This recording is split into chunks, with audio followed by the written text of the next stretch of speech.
So good evening. This is the District of Sechelt regular council meeting of Wednesday, July 15th. I'd like to call us to order. And we have an amended agenda. Do all the councillors have the amended agenda? Okay, and then late today, staff requested that we pull item 10.5 and take that off the agenda. So we're going to amend the amended agenda to remove item 10.5. But we have added in item 10.9, additional documentation there, and 10.10. So I look for a motion to adopt the amended agenda. Councillor Toth, sorry. Yes, go ahead. Just a quick question for the corporate officer. Do we need to adopt item 10.10 earlier in our agenda than the end of our agenda tonight? Through your worship to Councillor Toth, no, that's not necessary. As long as the motion is passed during the meeting, it does not have to be the first item on the agenda. All right, any other questions? All right, so motion to adopt the amended agenda. Moved and seconded. Somebody second that? All right, second, all in favor? Thank you. So we have a delegation here with us this evening. We have the president and secretary from the Suncoast Racquet Club, and they're here to speak to us with regards to their request. So I'm going to turn it over to Colin. Thank you, Mayor. Good evening. We have been associated with the District of Sechelt now for about 15 years. We started this process in about 2005. We constructed our facility in 2008, and we've been operating it now for about 12 years. We're at the point where we have about 6 years remaining on our current lease with the District of Sechelt. And we're also in a position where we can seek financing through the Sunshine Coast Credit Union to do a number of different things. One of them is to reduce our financial outlay on a monthly basis. And the same thing, by doing that, will allow us to create additional membership categories, reduce our cash flow expenses, and have a little bit more breathing room to run our club. So we're looking to get an extension to our current lease in the amount of 15 to 20 years, which will allow us to go to the credit union and get an amortization period that will relieve our current large burden, and at the same time pay out our members, two in particular, who have been financing the club for the past 16 years. They're getting to the age where it'd be nice to have some of their money back. So I would sort of open it to any questions that council may have to ask us at this particular point. I was going to speak to our letter, but I think it's fairly self-explanatory, and I don't want to take a lot of your time if it's unnecessary. But I'd like to open it up for any questions you may have. Thank you. Any questions from councillors? No questions. Oh, Councillor Scott and then Councillor McLean. So do you currently have a mortgage on the facility? And you're remortgaging it? Is that what I understand? That is correct. We have private member money being held for the club right now. Yes. Oh, it's privately mortgaged.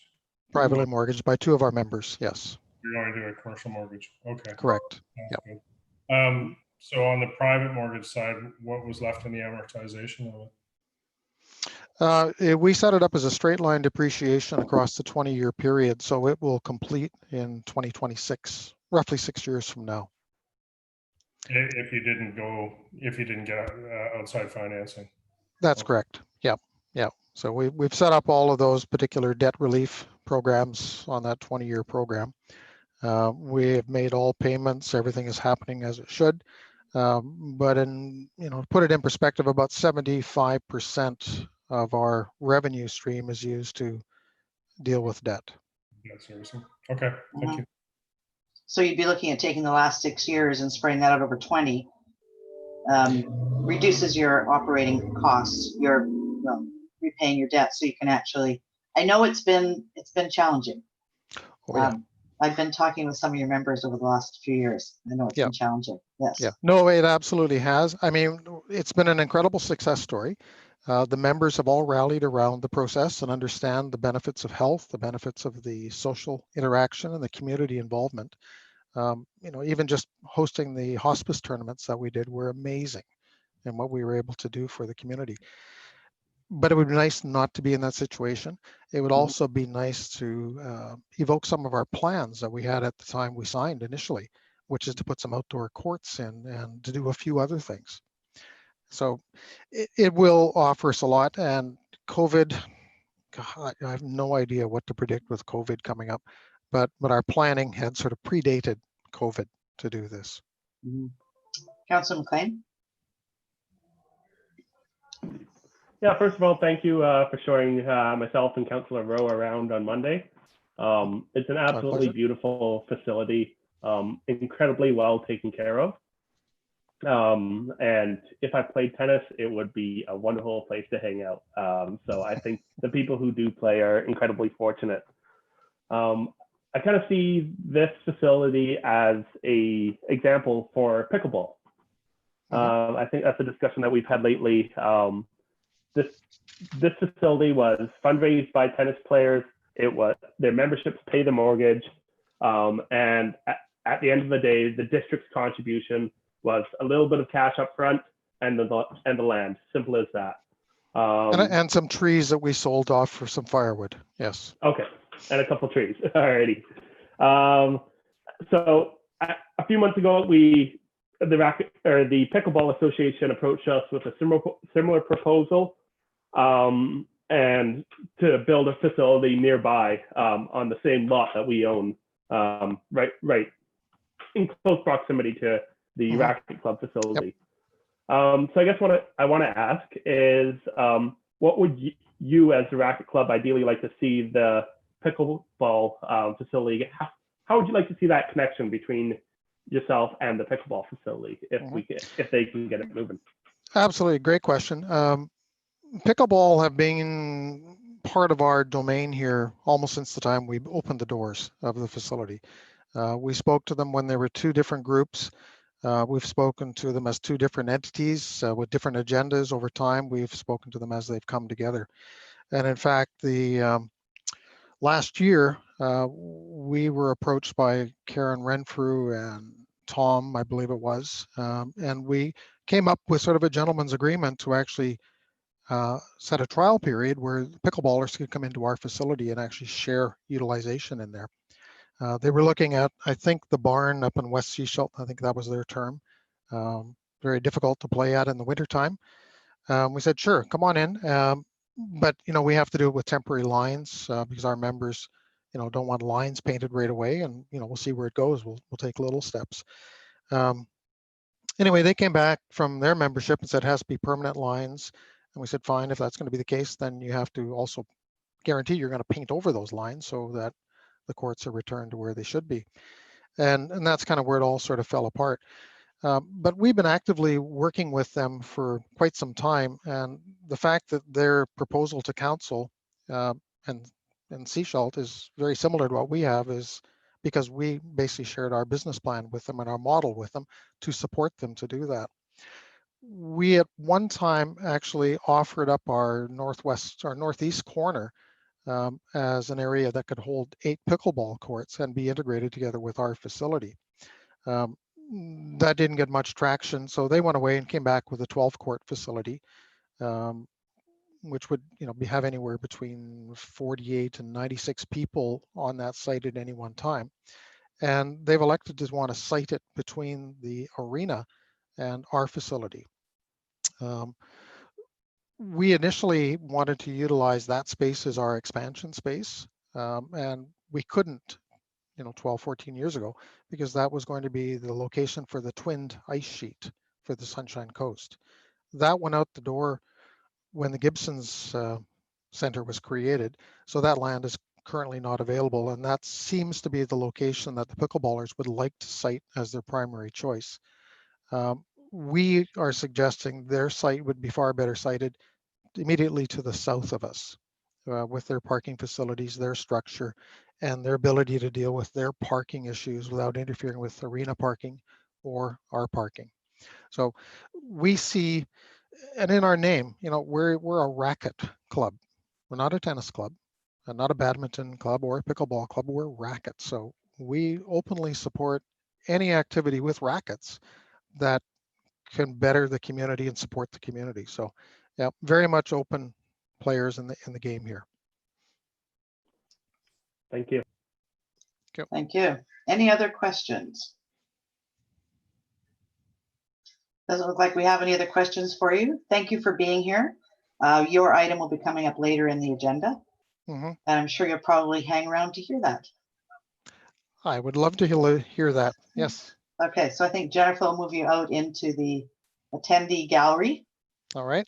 and we'll continue on with our meeting. Thank Thank you. you very much for your time. Thank you.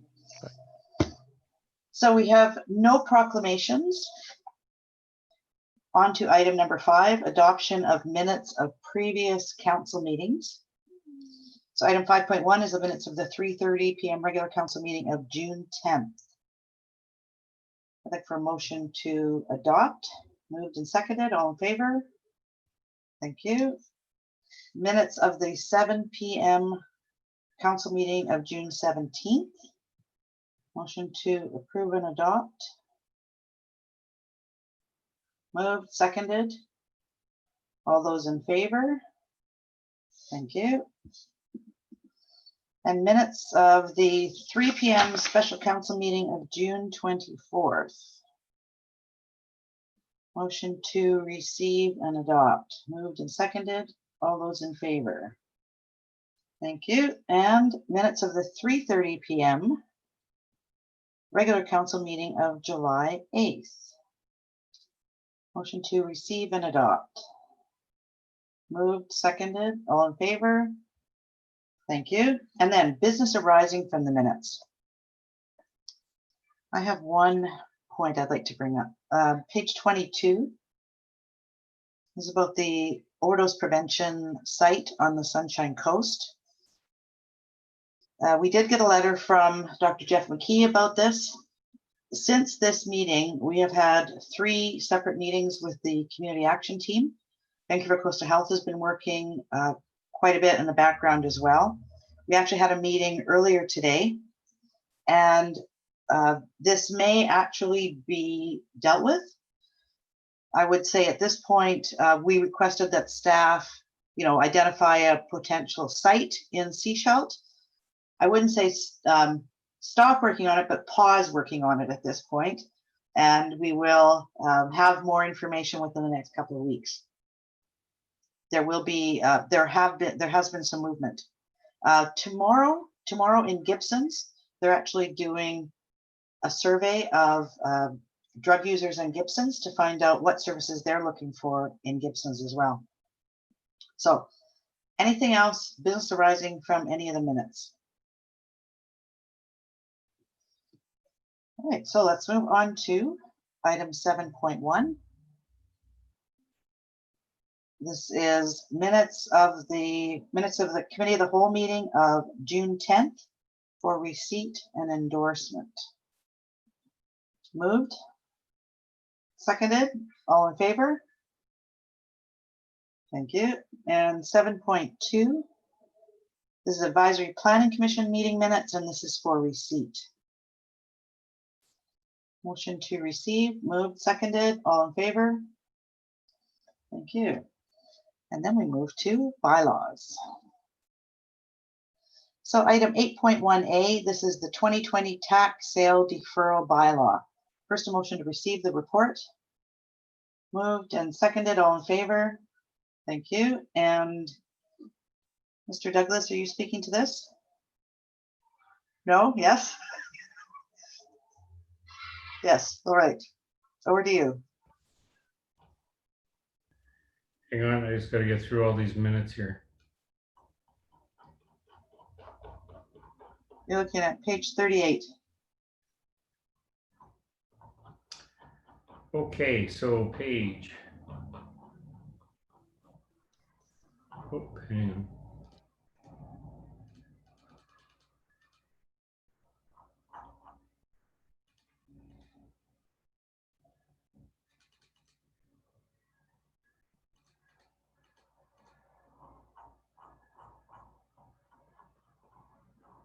Okay, at the last, thank you, Your Worship, members of council. At the last council meeting, we did a short report informing council of an option that is available to the community to defer our 2020 tax sale to 2021. And at that meeting, council wanted staff to prepare and bring forward a report and bylaw with that consideration in mind. And so that is this report. When we come down to the financial implications, we would be delaying a potential payment of around 150,000 of delinquent taxations to a future year. Also, interest would increase on that over the year's period. And so we've included the bylaw here that would meet the expectation of the ministry to allow us to defer the tax sale for 1 year. Thank you. Thank you. Any questions by councillors? Pretty straightforward. Recommendation 2 for the District of Sechelt 2020 tax sale deferral bylaw number 593/2020 be ready first, second, and third time and proceed with adoption. Someone like to move that? Moved and seconded. All in favor? Thank you. So let's move to the bylaw. So on page 40, item 8.1B. This is District of Sechelt 2020 tax sale deferral bylaw number 593/2020. This is a bylaw to establish the deferral of the 2020 property tax sale for the District of Sechelt. So I'll look for someone to move first reading. Moved and seconded. All in favor? Thank you. Second reading. Moved and seconded. All in favor? Thank you. Third reading. Moved, seconded. All in favor? Thank you. And adoption. Moved, seconded. All in favor? Thank you very much.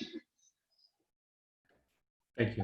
Item 8.2A. This is zoning amendment bylaw 25-289/2018 for 6317 Bly Road in West Sechelt. Motion to receive the report from the development planning manager.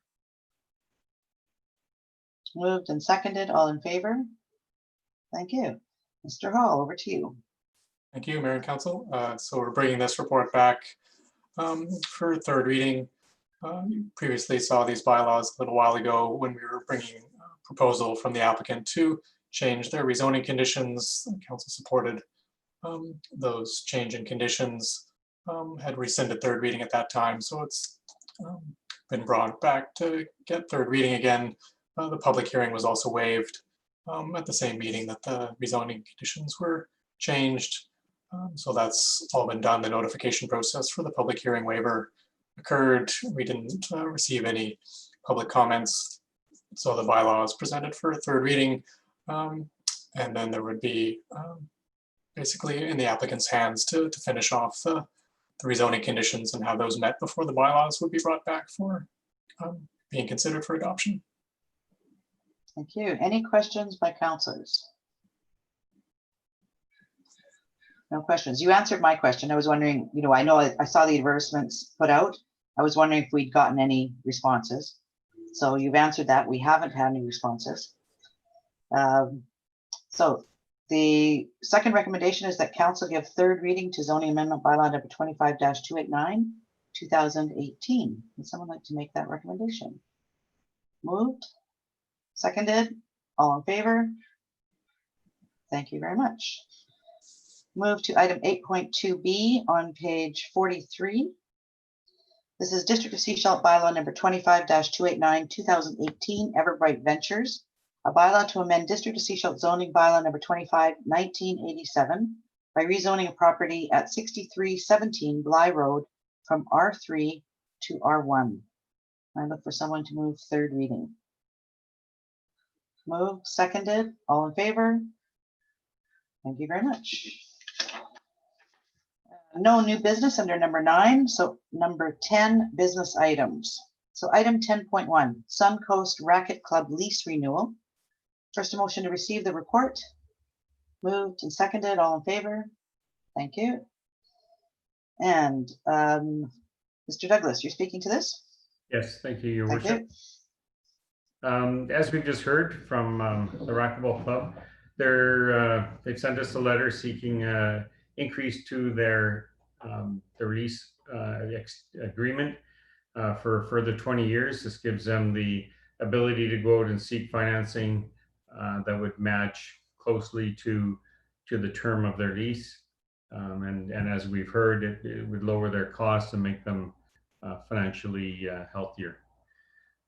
So what we've done here is we put this report together, including the fact that we did have some issues with the way the grounds were kept up front. And once we met with the Racquetball Club, they did endeavor to clean up the areas that we had some concerns with. So we're very happy with that.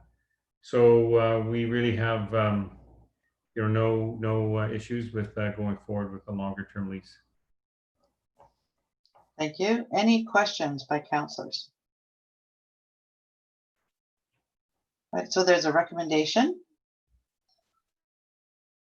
What's your pleasure? Councillor Rowe? I'll move recommendation number 2. The council authorize the 20-year extension of the Sunshine Coast Racquet Club lease and direct staff to bring forward the appropriate agreement to extend the term for council's consideration. Is there a seconder for that recommendation? Seconded. Any further comments or questions? All those in favor? Thank you. Moving on. Item 10.2, development variance permit application for the Sechelt Fire Protection District. First, a motion to receive the report. Moved and seconded. All in favor? Thank you. Mr. Hall, since you turned on your camera, I understand you're going to take this? Yeah, I'll speak briefly to it. Thank you. Thank you. So yeah, this is a pretty straightforward variance request from the fire department for their property.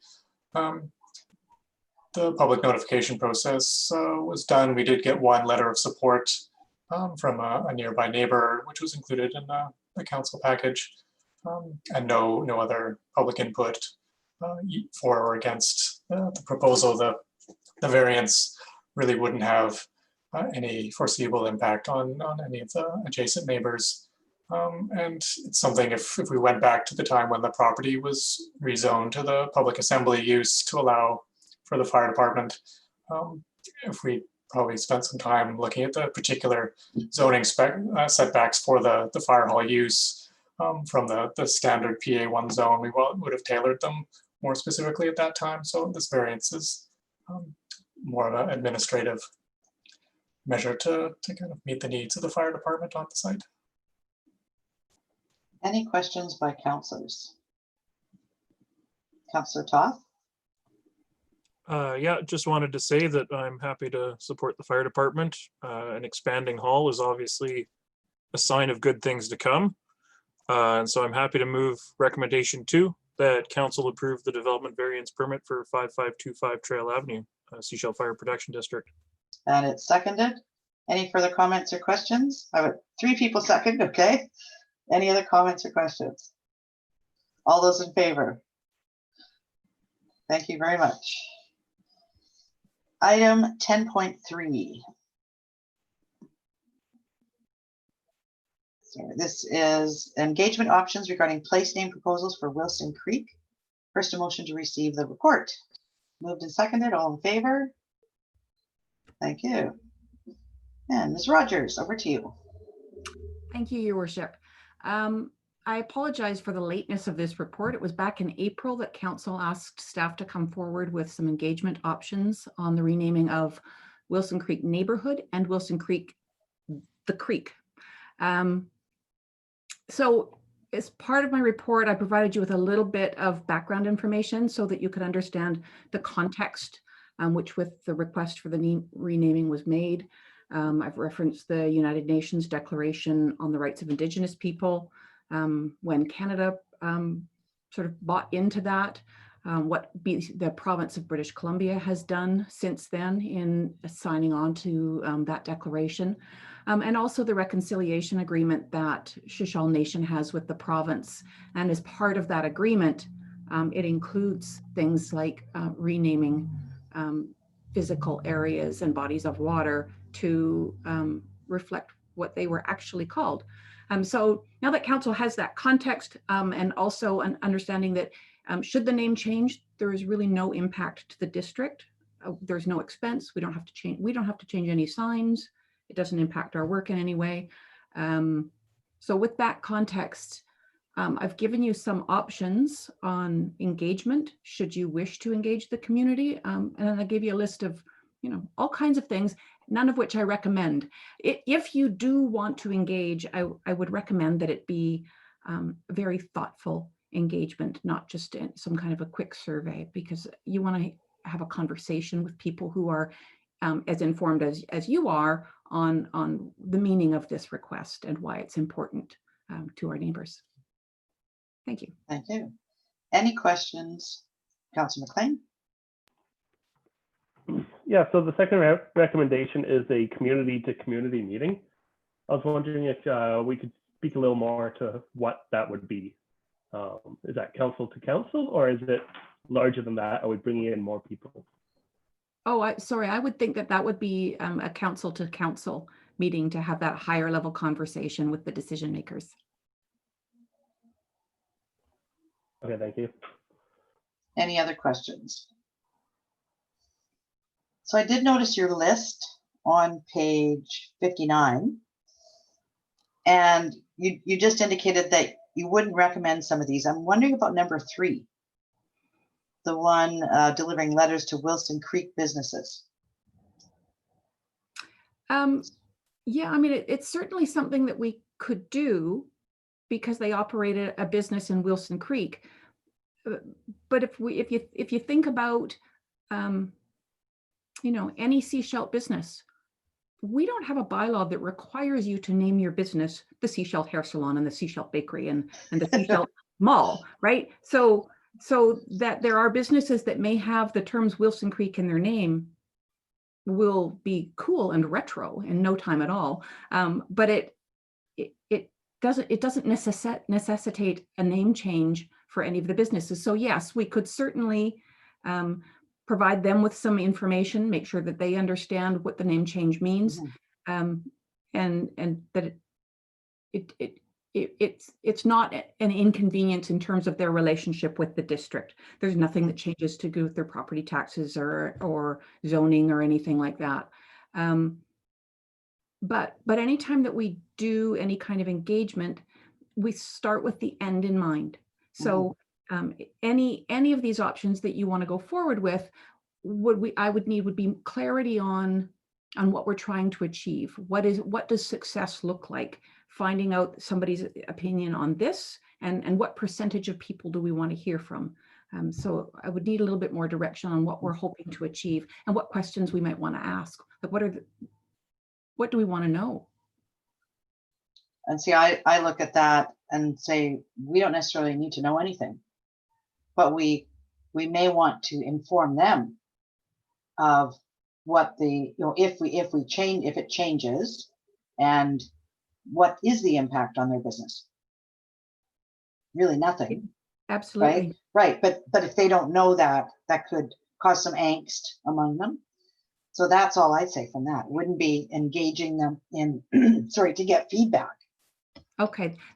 And that makes a lot of sense to me. What I had thought is if they go forward with the name change, I would like to work with the Shishal Nation's communication staff to come out with some kind of messaging together.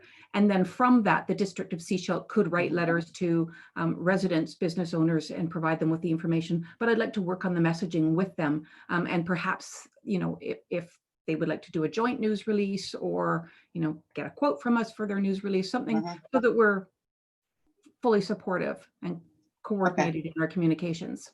Okay, so this would be something that would happen down the road, not necessarily doesn't have to happen up front. Okay. Correct. Understand. Councillor Toth, I think I saw your hand. Thank you. Yeah, certainly one thing, more information is always better, even if no input is specifically sought. I mean, Madeira Park, there was a lot of angst and a lot of community concern around the way that process was implemented for them, because they felt it sort of came out of nowhere. The public comment period is still open though, correct? Well, it wasn't really a public comment period. The province had specifically asked the regional district and the district of Sechelt. They had not reached out to citizens in any way. Okay, I'll have to do some digging, but I'm pretty certain they had publicly posted something indicating that they were welcoming feedback with regards to this. And it's entirely possible that they did. I reached out to them and I asked them what engagement they had already done so that I could tell you, and they said that that's all they had done was reach out to us. So Okay. that maybe there is something on a website somewhere, but the person I was speaking to didn't know about it, if there is. Thank you. And we did, I think the original deadline was something like June something, and we requested an extension to August. I think it's August 14th, I think it went to. Yes. So you're requesting in here that we direct you to require it or request another extension. That's to give us the time to do the engagement. Yes, if we're seeking community input, then Mhm. we'll need time to gather that information and then come back to council for a decision on your support or not. Okay. Any other questions? Councillor McLean? So there's a question about the end goal here. I think the end goal is to drive adoption of the SOCOM name for the area. I want to see people feel comfortable using it, understand why this place has meaning. So I'm hoping to use this whole process as a learning opportunity. It's not just a name change. It's an act of reconciliation. So recognizing that people lived here for a very long time, and trying to understand how they lived in that area. From what I understand, that was the home of the Salesian clan, the Killer Whale clan. And it was a thriving village in that area. Let's get that history out there.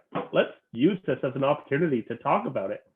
So that's the engagement I want to see, is more push out the information. Let's do that historical research. Let's hear the stories and let's share them with our community so we can truly embrace this name. Thank you. I do know that when this first came to us at the District of Sechelt, we were still meeting in public with groups, and we met with the Sechelt Community Association Forum, and we actually brought it up with them. And their only question at that time was, did they have to change their name? At that point, they indicated they had no issues with it, no concerns about it. So I like what you brought forward here. I like what Councillor McLean said. Let's get this going. Any other questions, comments from councillors? Councillor Kuster. Yeah, I just wanted to say I'm 100% agree with Councillor McLean. I think it's really important for people to understand the reasoning behind it, and through education and teaching, it'll be more clear. And I think I agree that we should get moving on it, and I'm excited about it. And yeah, that's it. Councillor Toth. Yeah, just from a smaller sort of technical perspective, we do have the name Wilson Creek is used in some of our stuff, just not, on signs and official documentation, because there is no geographical boundary for the Wilson Creek neighborhood. Does the geological or geographical names office have authority to change the name of other than geographical features? Like for example, with this name change, is there going to be other stuff that we will have to do on our end to support this moving forward?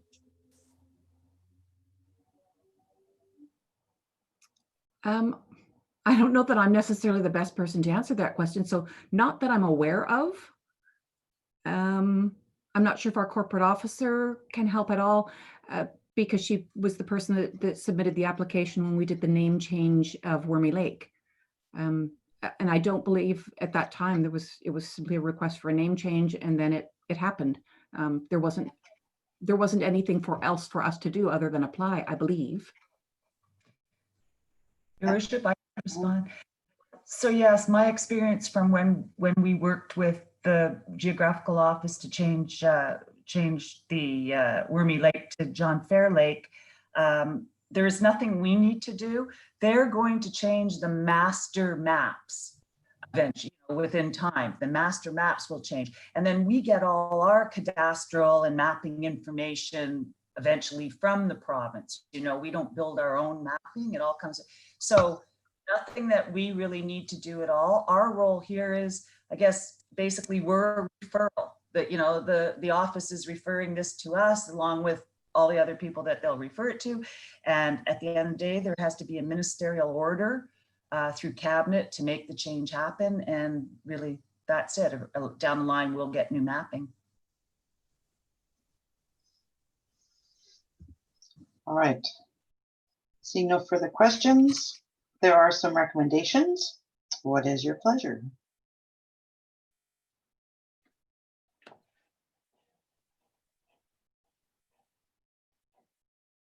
Councillor McLean. I'm not really ready to move any of them.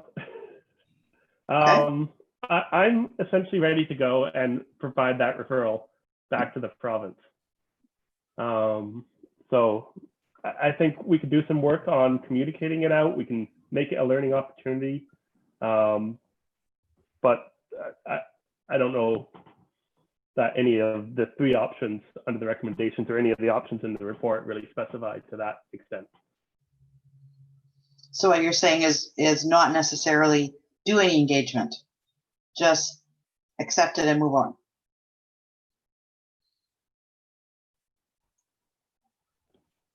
Yeah, those aren't the exact words I would choose, but yeah. No, I get it. So is that a motion to direct staff to send a letter back to the province supporting the renaming and direction to staff at the time of the renaming to work with the Shishal Nation on some joint communications? Is that the motion? Yes, I will make that motion as. All right. Said. Is there a seconder to that? There's a seconder. All right. Any further comments? Councillor Toth. I can support the spirit of it, but I'm actually going to vote against it. I think it's something that should happen and will happen, but we also want to make sure that our communities know what's happening, are on board with what's happening, and nothing when it comes to intergovernment relations ever works quickly. So I don't see a need to rush this tonight. Thank you. All right, Councillor McLean, Councillor Scott. So do we need to do anything else? Is my question. Do we need to do any engagement? Do we need to reach out to anybody, hold any meetings, do any surveys, or do anything listed in the report?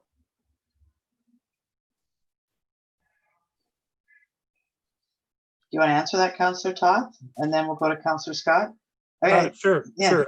I was actually ready to move the recommendations as presented, but you supplied an alternate motion, so that's not pursuant to the motion that's on the floor of get it done. Okay. Councillor Scott? Yeah, I actually, and we need to hear our community. It certainly wouldn't be accepted if it was the other way around. So I agree. We need to engage community. We just can't force us through and give our blessing on this without somebody having a chance to have an opinion. So I won't support that motion at all. Okay.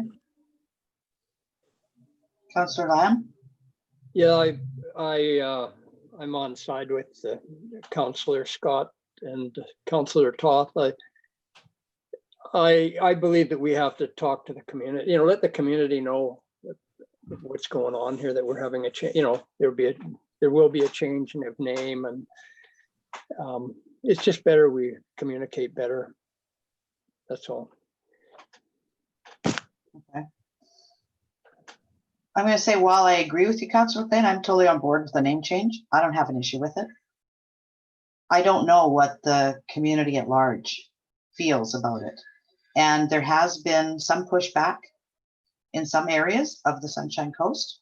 So to your point earlier, where you said this is an opportunity to educate, I think that if we have that as the focus of our engagement, that we believe this is a move in the right direction, and that the engagement and the education goes along with that. I think down the road, should other requests come forward like this, there'll be that basis from which to move forward on those. So I'm actually in favor of doing the engagement this time, even though I agree with you that I'm in support of moving it forward. So I'm going to vote in opposition to your motion as presented at this point. All right, does anybody else want to speak? I think we only got one left. Oh, all right, all right. A lot of my heart agrees with Councillor McLean. I think this is an opportunity for us to lead. However, I think if we go down the road of doing it without attempting some conversations, that we're actually not going to get the, we're not going to achieve our goal. So I won't vote to support that, as much as I agree with the spirit in which it's made. So let's move on. All right, so we have a recommendation on the floor. I think we're all clear on what that recommendation is. All those in favor? And those opposed? So that's defeated. And Councillor Toth? Yep, I will move that council host I'm going to call it a government to government meeting with the Shishalt Nation to discuss the renaming. That council host an online meeting with members of the Selma Park, Davis Bay, Wilson Creek Community Association to discuss the renaming. I'm going to add that district staff deliver letters to Wilson Creek businesses to inform them of the proposed name change and provide an opportunity to submit written comments. And that council direct staff to request an extension of the comment period to September 14th, 2020 from the BC Geographical Names Office. CAO. It is called a community-to-community forum because that is a provincial program that we access in order to facilitate these government-to-government or council-to-council meetings. So if you want me to go after the program, I'd prefer you leave the name alone. Okay, that's what I said in the first place, Mr. Yates. Thank you very much. So it'll be community-to-community meeting, knowing that it's going to be government-to-government. Like, yes, all right. Councillor Kuster. Sorry, there's a seconder. Yes, Councillor Kuster. Comments, questions? Just more of a comment, or maybe one thing I think we're missing from that proposal is that we need to educate, and that was the key thing that I took out of Councillor McLean's recommendation, and that was so important that we need, if we're going to go through this community engagement, that we really need to educate our community to the history of what's going on and why it's so important for the Shishalt Nation and for reconciliation and for them. So I think that's a key thing that has to be added to Councillor Toth's proposal.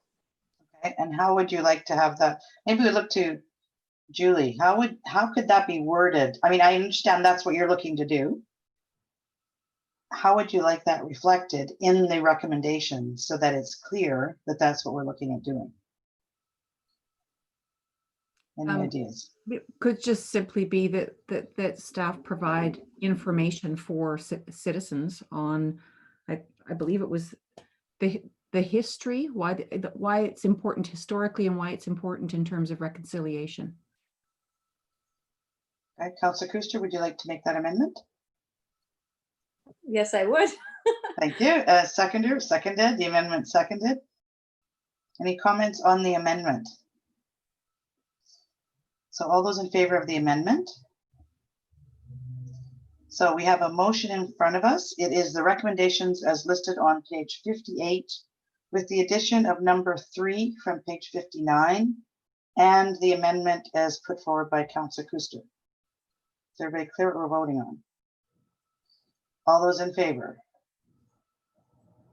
Thank you. That is item 10.3. So let's move on to item 10.4. Thank you, Julie. Item 10.4, Sunshine Coast Community Forest Legacy Fund Committee Grant Recommendations.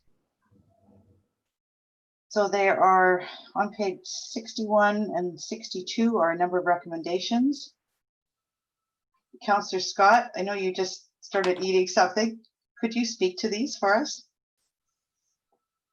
Sure. Sorry about that. I just landed and I was I needed to get some dinner. Yeah. No problem. So there was a number of submissions for the community forest legacy funds. Unfortunately, this time around we only had 72,400 and change available for us to give out.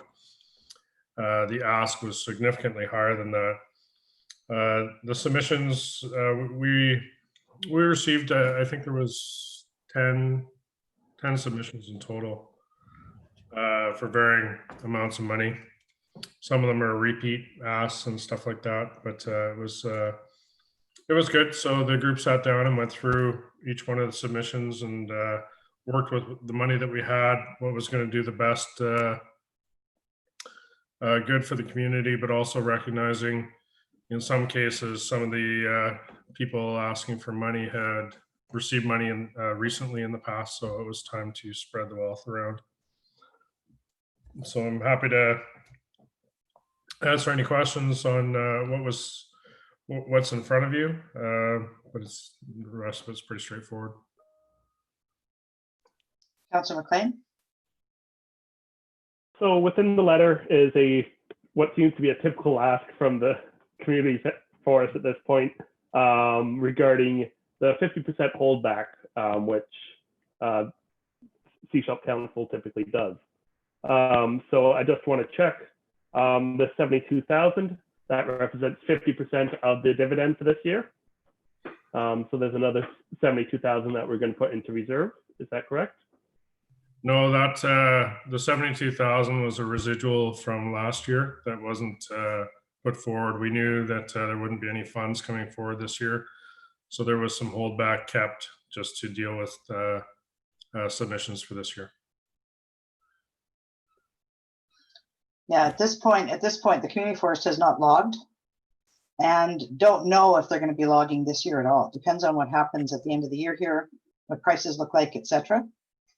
So this was, and they knew that going into the awards last year. So they held back a small portion, and this is it. That's all they had, 72,400. Councillor Toth? Yeah, you touched on most of what I wanted to add on about the community forest there. It's mentioned in the top, or in the recommendation around Save Our Salmon, the $40,000. The committee asks the district of Sechelt to consider funding the remaining $50,000 of this grant request out of the reserved legacy fund to ensure our local hatchery operation can continue. I'm not sure yet that I'm ready to start pulling money out of that fund without a broader look at how we want to do it. I don't know if we want to refer this to staff if they've got any ideas on other ways we might be able to support this, on any grant opportunities that we might be able to point their way or anything like that. But I did just want to highlight that. This submission had a large amount of support from the group. Very, very passionate about it. They've come back a couple times to try to lay out their program, and they finally put in a submission that was basically in the shovel ready states that the requirements of the submissions have to be. Unfortunately, this is the year that we didn't have a lot of money. I think if there was more money to give out, they would have benefited from it. So the group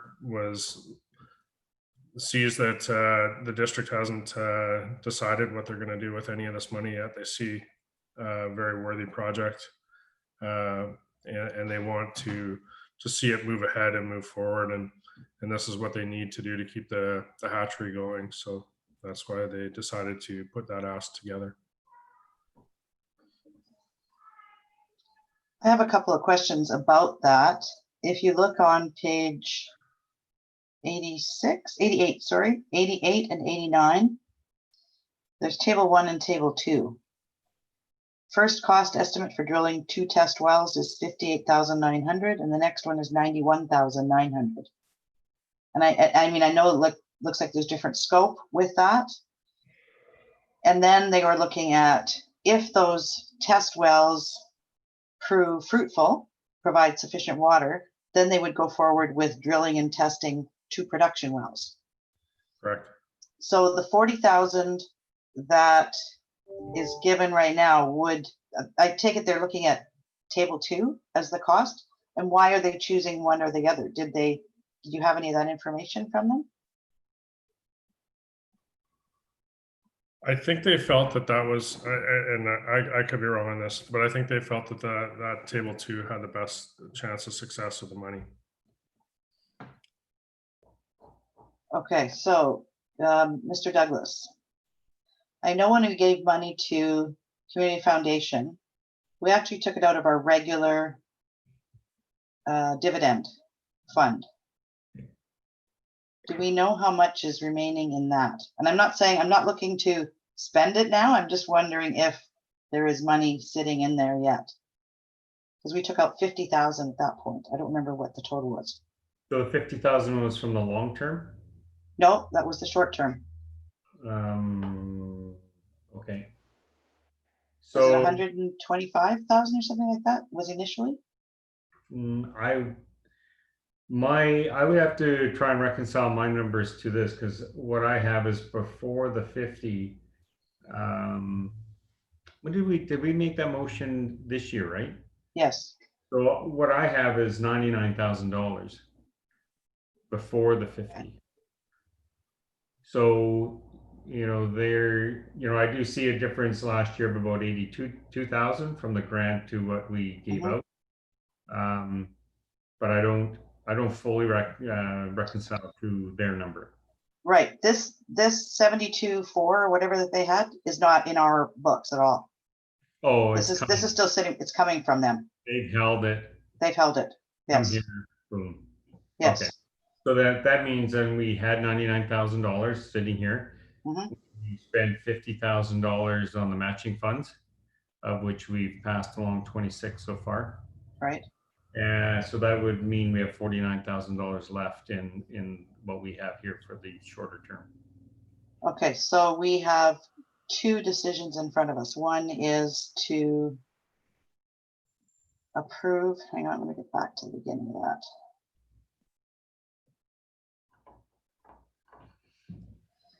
Okay, so there are recommendations from them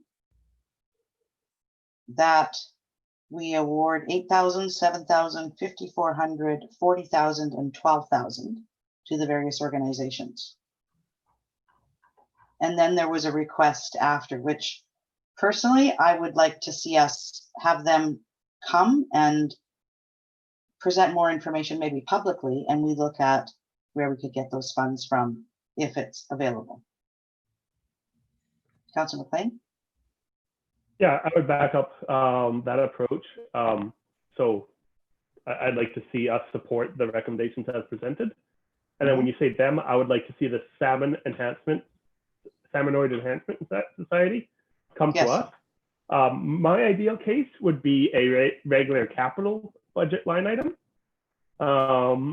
And even more ideal is it's done through our normal budget process, but that's nearly a year away at this point. So I suspect they don't want to wait that long. And I know the salmon can't wait that long. Right, and I think the other piece of that is I know that they have bigger plans. I know that one of the applications they made last year was for a recirculation system on site. so that they actually could use minimal water and not draw from Chapman at all. So I think it would be great if they could come and lay out those plans as well for us and the community. And then we could look at, we could have staff come forward with the money that we have left in the short-term legacy fund piece, the small piece. And we could have a conversation at that point. This whole well program is a continuation of that, having to draw less out of Chapman. Mhm.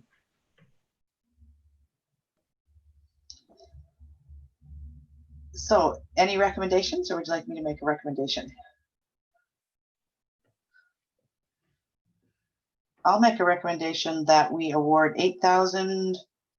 We support the Sunshine Coast Community Forest Legacy Fund Committee grant recommendations of $8,000 to Sunshine Coast Association for Community Living, 7,000 to Roberts Creek Community Association, 5,400 to St. Bart's Food Bank, 40,000 to Sunshine Coast Salmon and Enhancement Society, and 12,000 to Sunshine Coast Museum and Archives. Is there seconders? Lots of seconders. All those in favor? Thank you.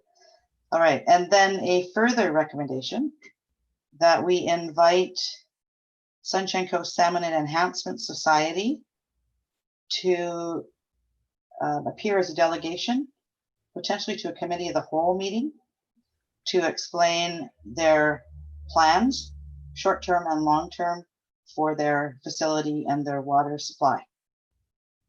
And a seconded for that. All those in favor? Thank you.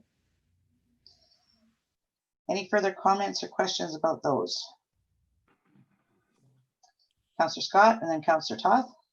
I just wanted to make mention that St. Bart's had only asked for 5,000 for the cost of the fridge. They were awarded kind of the balance of the 400 we have left in the account to put food in the fridge. Nice. All right, 10.5 has been pulled. Sorry, Councillor Toth. Sorry, Just real skipped quick. right over you. It's not important. I just wanted to say thank you to Councillor Scott for participation in that committee and for sharing that feedback with us. I look forward to seeing what the Salmon Enhancement Society has planned and how we can support them. And I heard Councillor McLean mention, the possibility of being just a regular capital occurrence, but I don't think it's something that we should be supporting exclusively from the District of Sechelt. I think the Salmon Enhancement Society and the work they do is coast-wide. So further conversations. All right, thank you. Item 10.5 has been pulled from the agenda, so we're moving on to item 10.6, 2020 property tax statistics.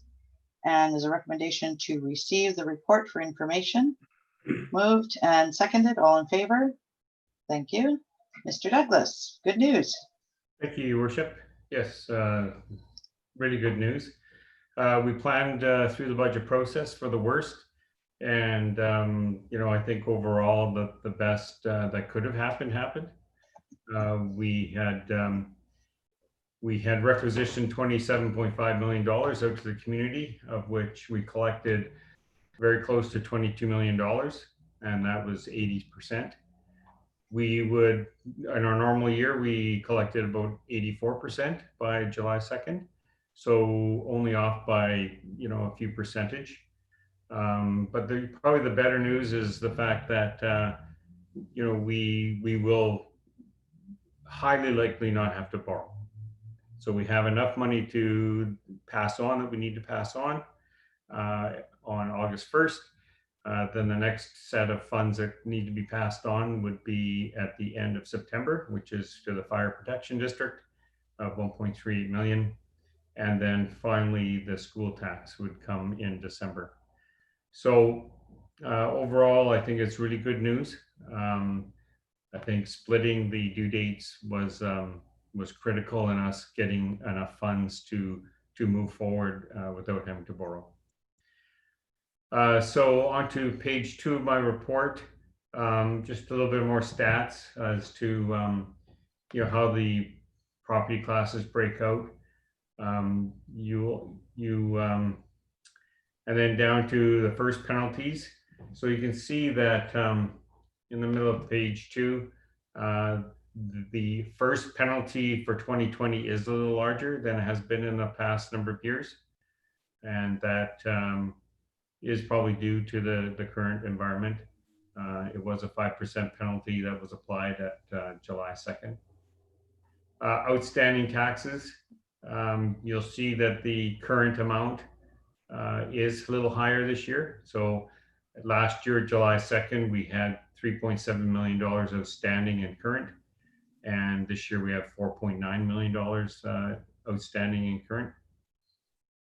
So about a $1.2 million difference. Although we had a number of businesses pay, we did have a larger number than usual not pay. So there are businesses out there taking advantage of that delayed penalty for the commercial classes. Then we go down to homeowner grant eligibility. As you can see, it's growing each year, and it grew again this year from 5,074 last year to 5,140. Moving on to page 3, homeowner grants claimed. We had 3,363 homeowner grants claimed, which is down a little bit from the previous year. Not sure why that was like that, but I'll tell you right now, the biggest change this year was the fact that we rarely had a lineup at the district hall. We had limited hours. We did have some lineups, but majority of the people paid online versus coming in, or online and sent through the mail. And so this shows up in this next little box, which just says online hog claimed. In 2019, you can see we had 940 hogs claimed. And this year online, we had 1,636. So just a really huge difference from one year to the next. And deferments continue to rise, although the number's down right now. There was a number of homeowners, that's the last box on page 3. Last year we had for the year 609, this year we have 591. But we did have a group of seniors that didn't renew that intend to renew. And so we've contacted those folks. So this number will increase as we go forward. So into financial implications on the following page. By collecting $22 million, we're in a very positive cash flow situation. By August 1st, we will have, or we have now, the money to make our payments August 1st. And I've outlined the payments there to Sunshine Coast Regional District, just over $6.2 million. The Regional Hospital District, $371,000. BC Assessment, $177,000. And Municipal Finance Authority, $814. And then I go on further to just say the 1.38 million will be required at the end of September, and then the school tax differential by December. That's my report. Thank you. Thank you. Councillor Toth? Yep, just 2 quick questions, hopefully. Outstanding current taxes, the penalty, the 5% penalty is only on what is not paid correctly. If you owe $2,000, you pay $1,000 by deadline. You're only penalized on the $1,000 you didn't pay. Correct.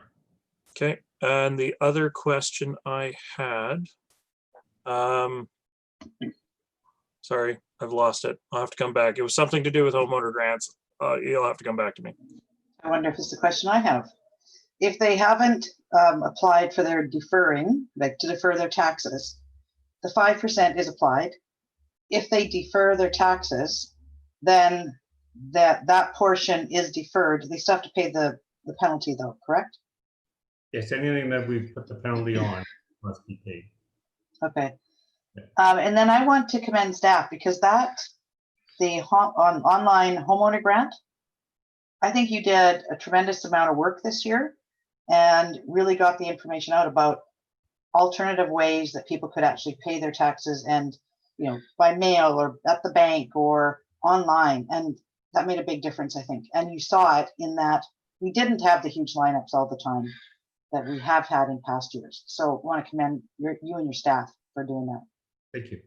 Okay, Councillor Toth. I remembered my question. The homeowner grants, you are able to claim them after the penalty date, after the deadline? Yes. Okay, thank you. You could claim them up to the end of the year, and then it would turn into a retro hog if you went over the December 31st deadline to claim your hog for this year. Right, any further questions? I'd like to just commend the community for stepping up and paying their taxes as they did, because I think we were fairly clear that if we didn't have the funds municipally, it would actually impact us and impact them, because we would have had to borrow to cover off the costs. And I mean, 80%, that's really good. So it's a big thank you to the community. All right, item 10.7, Investing in Canada Infrastructure Program. First, a motion to receive the report. Moved and seconded, all in favor? Thank you. And Mr. Douglas, this is your show tonight. Thank you, Your Worship.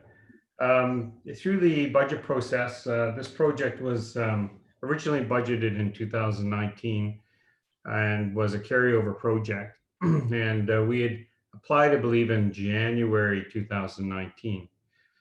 And, although we hadn't heard really too much about it, it came to budget time this year, and I was really concerned that we may need to use these funds for something else. We were getting down to the wire. We had, we did end up having some projects that we moved forward and not have to utilize the funds in the capital reserve. And so through the budget process, I'd recommended and to move this project to 2021. And so that's where it currently is for time. Then not very close to the time we were passing our budget in May, or I think it was May 11th, we'd heard that we were awarded the funds or this grant. And then on July 2nd, we received the official letter, or it was publicly put out that we had been awarded these funds. So it's prudent now that we've got the grant that we move this back into 2020.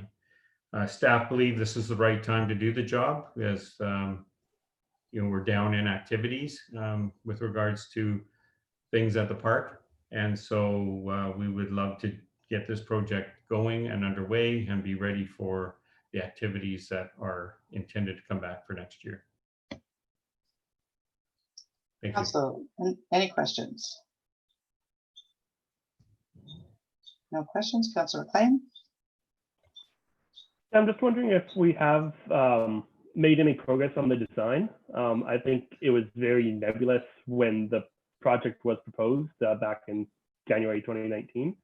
So have we put any work into it yet, or is that essentially upcoming from here on? Well, it's be coming from here on. There's a few things that we have to do right away.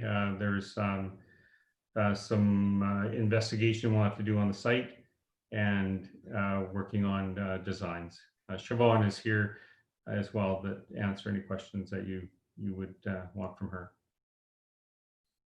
Siobhan, did you want to say something about Councillor McLean's question?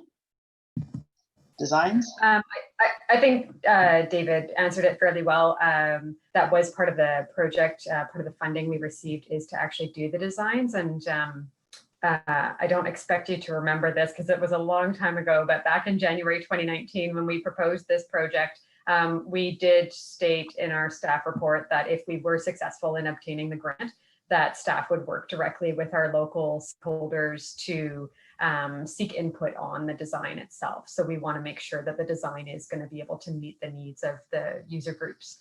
But as David mentioned, the first step that we need to take here is to actually work with Shuswap Nation to have the archaeological studies done before we proceed any work on the project. And is the archaeological work part of the funding? Yes, we did know that that was something that would need to happen, because it is something that happens whenever we do projects that involve digging into the ground. So that was budgeted for. Thank you. Councillor McLean? Yeah, so I think staff spoke to my next question already about how we're going to be pulling people in. And going into the comment side of this, my biggest concern with this is that we build it and people don't use it. So I want to make sure we are reaching out to those stakeholders, that we are finding the most adaptable use for this facility. Because I look at Rockwood, I see it's used once or twice a year, mostly for the Festival of the Written Arts. I see the stage in Dougal Park, which I think is, again, used once or twice a year. So I want to make sure that this is a true gathering place for Sechelt. It's something that can bring people together throughout the year. So not just during our big Canada Day Arts and Crafts Festival, on a daily basis too. So I'm thinking like not quite town plaza, but something like that where it is a nice place to hang out, where we can get a lot more stuff going in the bottom half of Hackett Park, because I think that area is very much underutilized and it is a wonderful location that I think we can do a lot better with. And now that we have this money in our hands, this project can really kick off a change in that area that can make it much better utilized, and that gathering place for Sechelt. All right, any other questions or comments? All right, there is a recommendation. Would someone like to make the recommendation on page 125? Councillor Toth? Yep, I'll move that council increase the 2020 capital projects to include the outdoor performance stage at Hackett Park in the amount of $253,000, and that the funding be $185,525 from the Investing in Canada Infrastructure Program grant, and $67,475 be funded from the capital reserve. And is there a seconder for that recommendation? Seconded. All those in favor? Thank you. And thank you to staff for, I mean, this is what, the third grant that's been announced in the last month. So thank you for all the work you're doing. Thank you for moving these projects forward. Thank you. Thank you. And we look forward to having this up and operational. No pressure. Thank you. All right. So item 10.8. Request for decision. This is an update of the SDBA, so the Sechelt Downtown Business Association iced tea application for the Downtown Sechelt on-street patio program. First, a motion to receive the report. Moved and seconded. All in favor? Thank you. And Corporate Officer. Thank you, Your Worship. The purpose of this report is to update council on the Sechelt Downtown Business Association's application to Island Coastal Economic Trust for a grant towards installation of on-street patios on Calgary Street, and to confirm council's direction regarding the matching funds that it wishes to contribute. At its January 24th special meeting, council endorsed the SDB's application for an iced tea grant. The proposal was a $6,000 iced tea grant, with the SDBA contributing $2,000 and the district contributing matching funds of $4,000. We subsequently heard from the SDBA that their application had been approved, but that iced tea had approved a grant of $3,500 rather than the full $6,000. Since it was actually in the council resolution that a $4,000 matching fund grant be contributed or be allocated. This is brought forward to you at this time just to confirm with council, do you want to still contribute the $4,000, which will no longer be matching funds, or pass a resolution authorizing a different amount?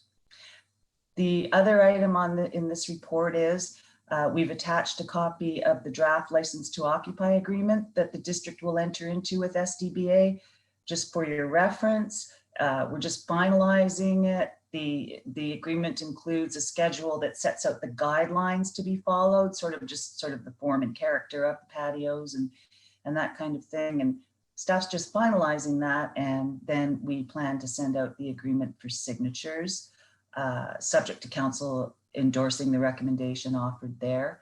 I also note that there's an appendix 1 to the license agreement that shows the locations of each patio and their dimensions. One of the patios will be placed in front of the dock business strip and the other just southwest of the Rainbow Crosswalk. And that's my report. If you have any questions, thank you. Thank you. Council, any questions? I have one question. I know when this first came before us, there was going to be a conversation with Parks and Public Works around storage. Have those conversations happened? Yes, they have, Your Worship. We will be able to store the material, store the patios once they're broken down, for sure, at least until we see what happens the next summer. The license to occupy will go till October 31st. So what we have said is, yes, we can certainly store them in the interim. Who knows what will happen by next summer? We do not want to keep them indefinitely, but we've said we can store them at least for over this winter and early next year. Okay. All right, what's council's pleasure? Do you want to match or do you want to stay with the 4,000? Councilor McLean. Yeah, so I think the big question here is whether the SDBA can complete the project with a lower budget. So I reached out to Teresa at the SDBA, and she said it would be challenging because they essentially budgeted $12,000 for 2 patios. So currently they're with the reduced IST funding, to do 2 patios would be a challenge. So my preferred approach here would be to go down to the 1 patio, use that IST money, chip in our fair share, and just start with 1 patio. If the program's successful, we can go up to 2 next year. But there isn't really any cost savings by doing 2 over 1.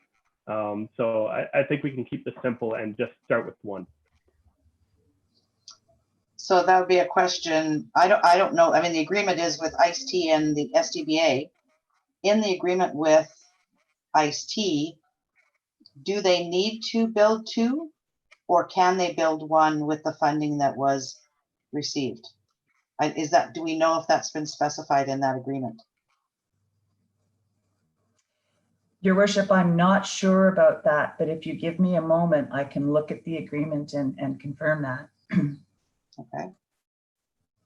If anybody else has any questions in the meantime. Council, any questions? I did reach out to Teresa this morning. There was a Downtown Business Association meeting I couldn't attend. I had 2 other meetings at that time. Just to find out, did they actually know what the costs were going to be? And she indicated at that point that she was still getting quotes for some of the materials. So wasn't quite sure what the final cost was going to be. Yeah, so by asking them to complete 2, it's essentially putting larger pressure on them to figure out those costs, get the donated materials. Where I think if we could just go to 1, keep it simple, they get it done, we get this thing up and running before the end of summer. Right, I agree. But I mean, what I'm asking and what the corporate office is looking at now is, what is the agreement that ICE-T has with them?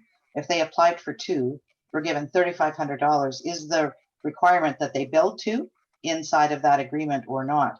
If we can change it to 1, fine. But if that will jeopardize their funding from ICE-T, then we'll need to ensure that they move forward with 2.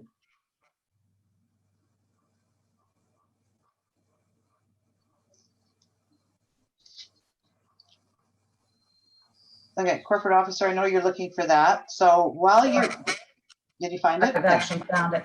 Yeah, I mean, we might want to double check with ICE-T ultimately, but I've just read through quickly the appendices and the application that ICE-T made, which is attached to the agreement, to ICE-T's agreement that they have with them.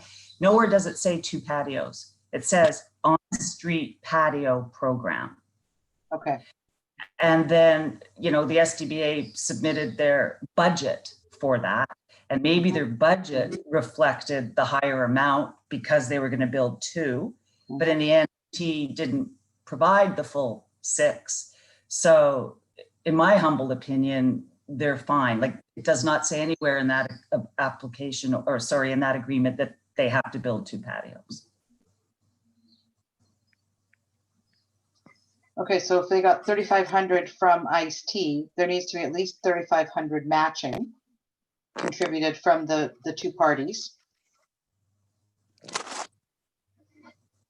So do we want to put in 4,000? Yes, Mr. Douglas. I mean, through the worship, it does say on page 2 of the report in the last sentence of the first paragraph that the SDBA confirms they still have $2,000 that they can contribute to this project. Mm-hmm. So then they would be looking for to us for at least 1,500. Minimum 1,500 rather than the 4,000. Because we have to match 3,500 from ICE-T. Yes. Okay. All right, Council, what would you like to do?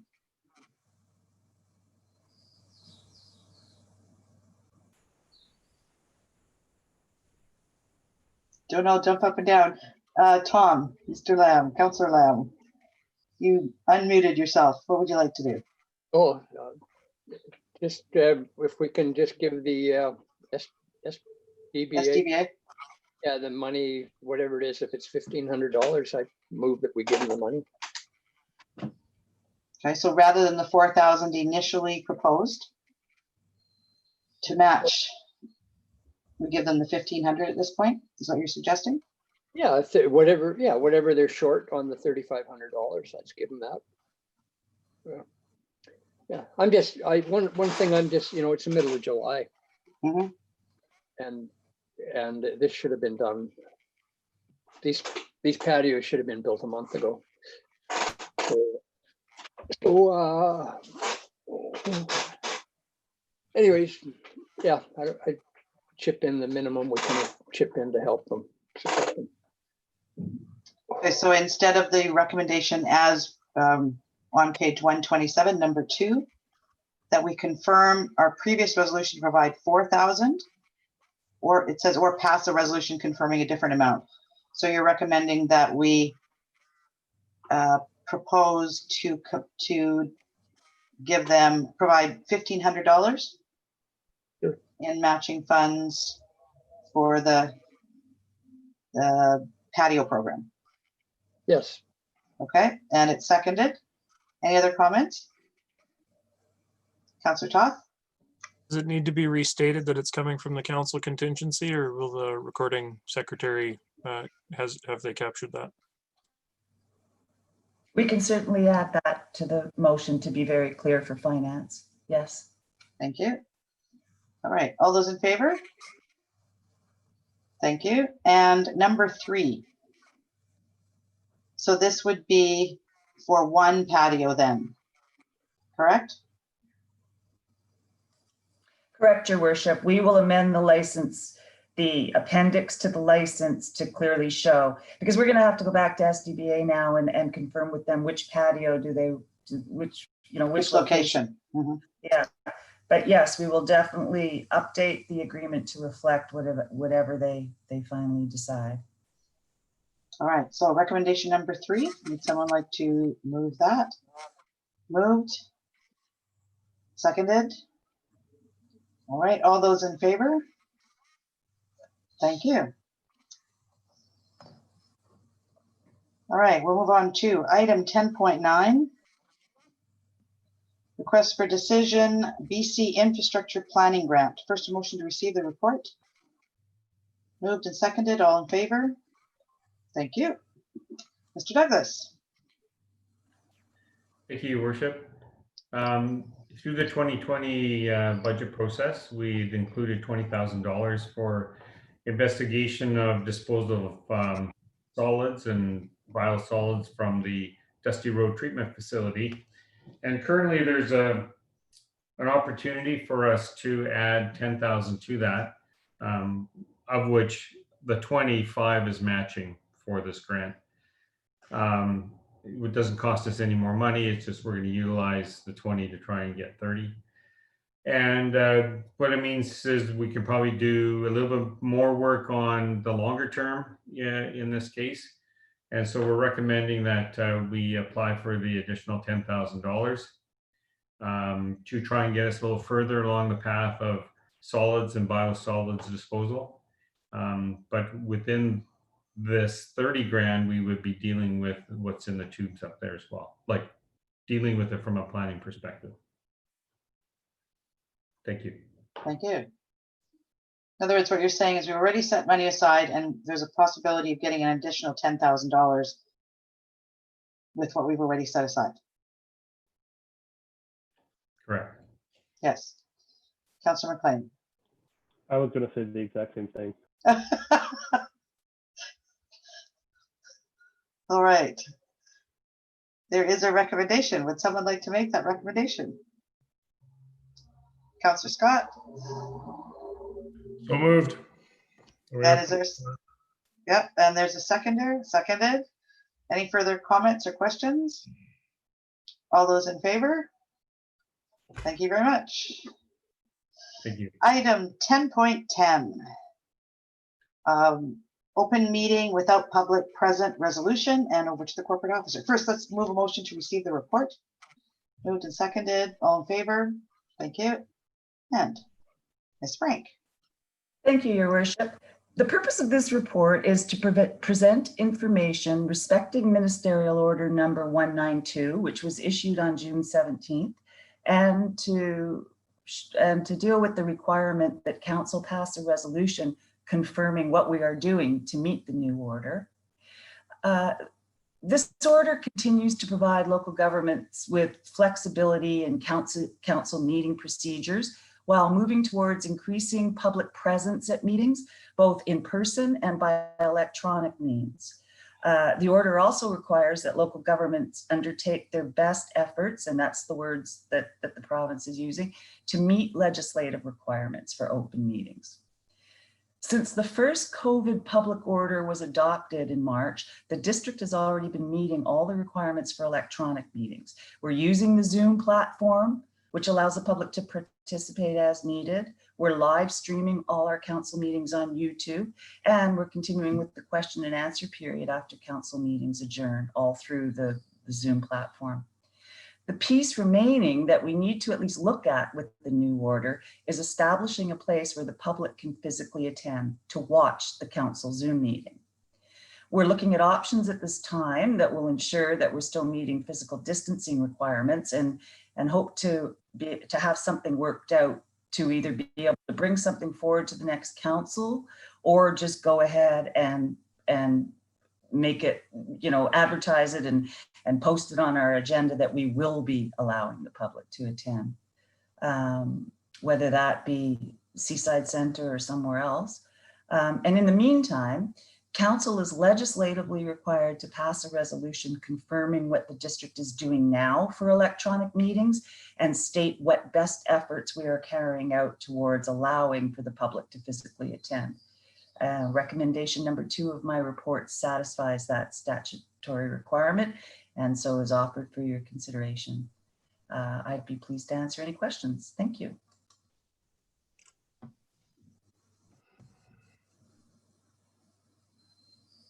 Sorry, it helps if I unmute. Any questions by council?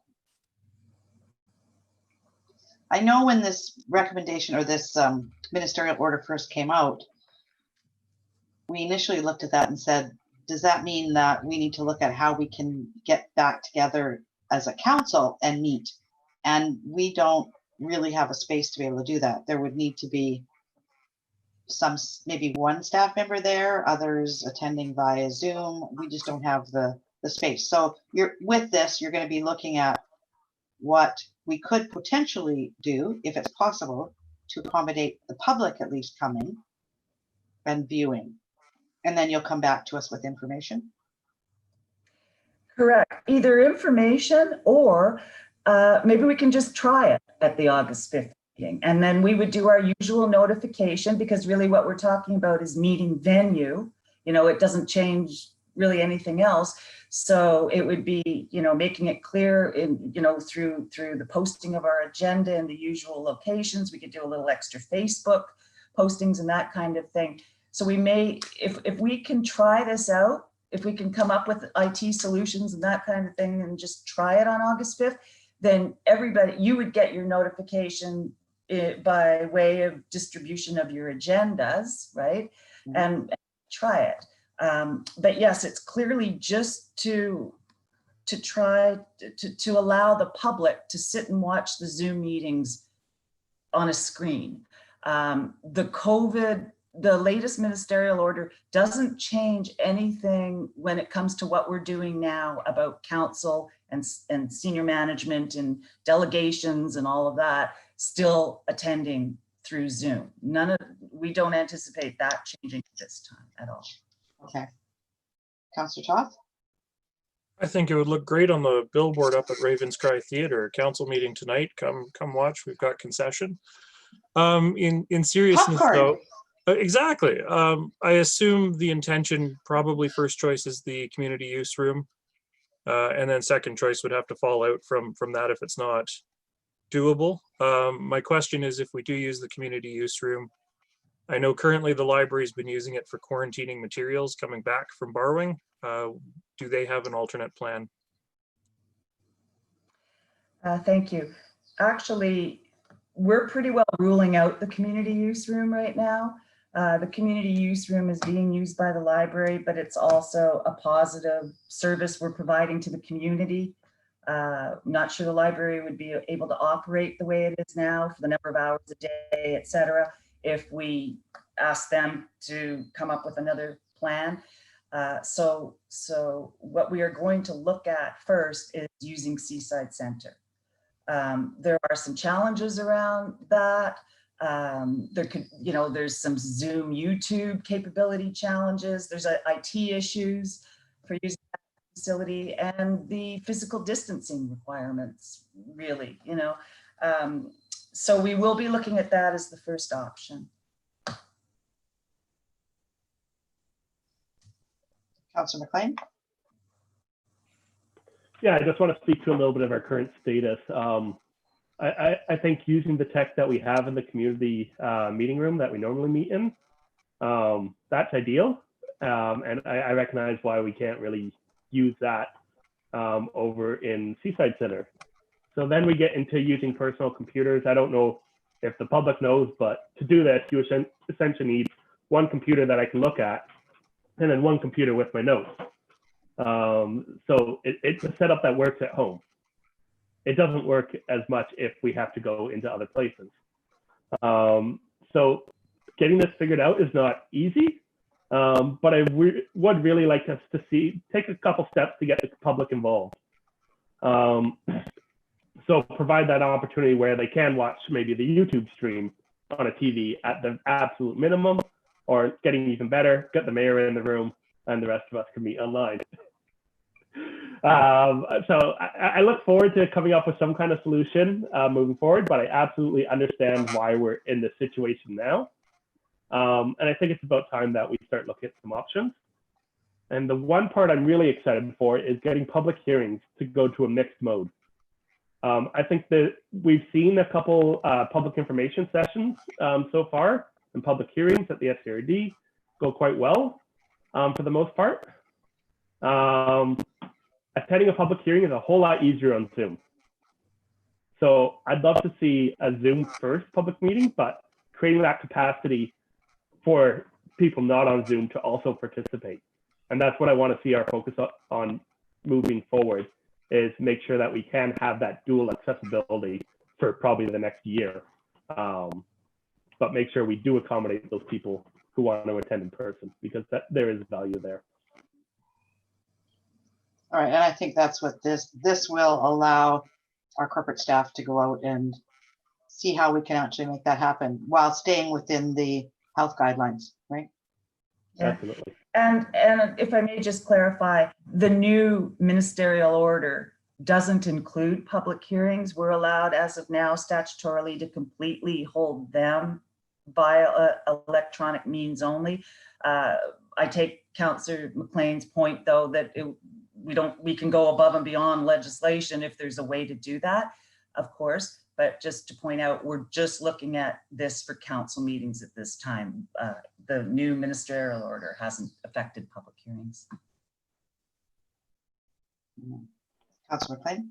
Yeah, I think it's going to figure it out for council first and have public hearings follow very quickly after. All right, so seeing no further comments or hands up, there is a long recommendation on page 137. Councillor Toth? Should I read it out? Because anybody watching this on YouTube doesn't actually necessarily have it because it was a late item. Okay, if you'd like all to. right, here goes. I got water handy. Whereas Ministerial Order 192, issued June 17th, 2020, requires that local governments make best efforts to meet the legislative requirements to hold open meetings that enable the public to participate in person. And whereas if a local government is not able to accommodate having the public attend in person at an open meeting because they're unable to meet the public health officer recommendations regarding physical distancing and gathering requirements, the local government must pass a resolution providing a rationale for the continued need to meet without the public physically present. And whereas the district is currently exploring options for holding council meetings in a way that will enable council, staff, and the public to safely attend, and whereas the district has been utilizing the Zoom webinar program to hold all district council meetings, which has enabled council, staff, and the public to attend and participate as required, and whereas the electronic meeting format has been positively received by the public and has successfully resulted in an opportunity for the public to attend and participate through the regular question period format, delegations to council, and overall public input format that resembles the standard in-person meeting. Council meetings are also live streamed on the district's YouTube channel. Therefore, be it resolved that given the district has not yet finalized arrangements to accommodate the public attending in person at council meetings, the July 15th, 2020 regular council meeting be held via electronic means. And there is there a seconder for that recommendation? Lots of clapping. Good job. Second? Seconded. Okay. All those in favor? Thank you very much.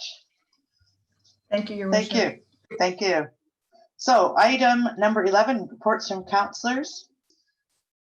Who wants to go first? And I'll start from there and go around my screen. Maybe Councillor Toth first. Okay, so we'll do Toth, Rowe, McLean, Scott, Kuster, and Lab. I'll get it over with quick, then I can go find some more water. I'm all out. Okay. I don't have a lot to report other than it's been a long time since we met. And in that time, we had Canada Day, which went really, really well. We had 3 parades, thank you, of which I had challenges with them, but we ended up running about a half hour late on the first parade, and it just sort of compounded from there on out. I know that several councillors were there and mayor was there, and we had Chair Pratt from the regional district there, but unfortunately, Nick Simons wasn't able to ride his bicycle around on the parade routes with us. It went really well. For the third parade, I did a drive around through Sandy Hook just to let them know that the parade was running late because it was getting to be so late in the day. And there were people sitting on their driveways, chatting with their neighbors across the street, you know, yelling across the street at each other. And some of them were saying that it was the first time they'd gotten to speak to their neighbors, not only during COVID, but ever, because a lot of people nowadays just sort of keep to themselves and don't talk to people. So it was really neat from a community building perspective to see that many people out and about. I don't know how the events on the waterfront went. By the time the parades were done, I sort of went around and pulled up the stakes and called it a day. But yeah, hopefully next year we can go back to just one parade. Councillor Rowe. I don't have much to report. I was just going to give a shout out to Alton and Siobhan and Julie and everybody who helped make Canada Day happen. It was a lot of fun in a really interesting sort of way. And I was really impressed with how many people were out for all three of the parades, particularly as we got later in the day and we got later and later, but the spirit was definitely there. And so I really appreciate all the work you guys did. Councillor McLean. Yeah, it was a lot of fun driving around all of Sechelt and kind of seeing people wave from the balcony, seeing them from the front of the driveway. It's good to see people in their homes because in this job, mostly we talk to people outside of their homes. So to connect that, it's just kind of cool.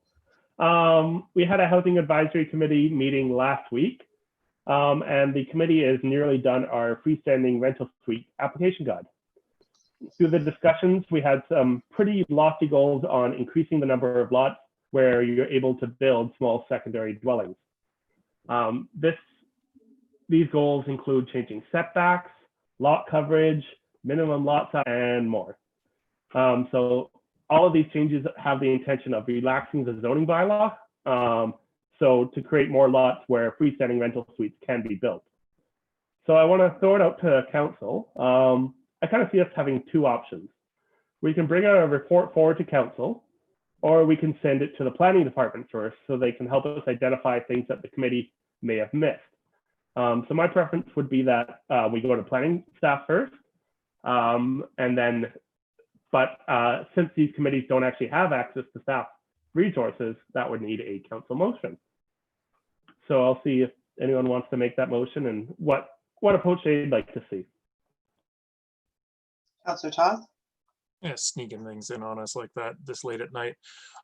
Is there any contemplation about also sending it to APC for their feedback or their discussion? Not at this point. It's very early in the stage.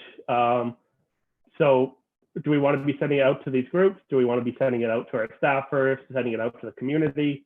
Because yeah, I think it's going to be zoning bylaw changes, which would eventually come through APC. So it's just a matter of how early. Councillor Rowe. I missed the last one, so I wasn't there. So I kind of defer to you and Janice, Councillor McLean, but I think staff would probably appreciate it if we sent it to them before we sent it out to other groups to look at. And I feel like that probably makes the most sense to send it, to get some feedback from planning, being that none of us are planners. All right, so would Councillor Kuster? Yeah, I mean, I agree with Matt that I think we need to have planning just review it. A lot of stuff was thrown out at that meeting, a few changes, and so I think it'd be definitely a good idea if staff could, planning can look at it, really go over it first, and then we can bring it back to all the other parties after. So it sounds like what should happen is, Councillor McLean, you could make a recommendation that it referred to planning for their review and input back to the Housing Advisory Committee so that you guys can then work with it again before it goes anywhere else. So moved. Okay, is there a seconder for that? Seconded, all those in favor? Thank you. All right, Councillor McLean, did you have anything else? That's all I got. That's all you got. All right, Councillor Scott, then Kuster, and then Lamb.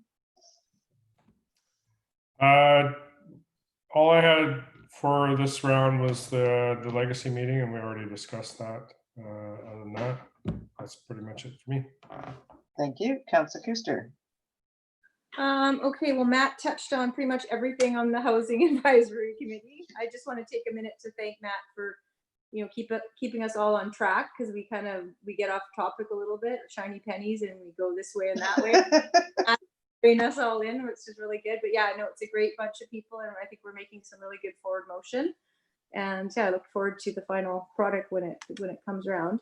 I also attended the APC meeting. I guess it was last week. A couple items on the table.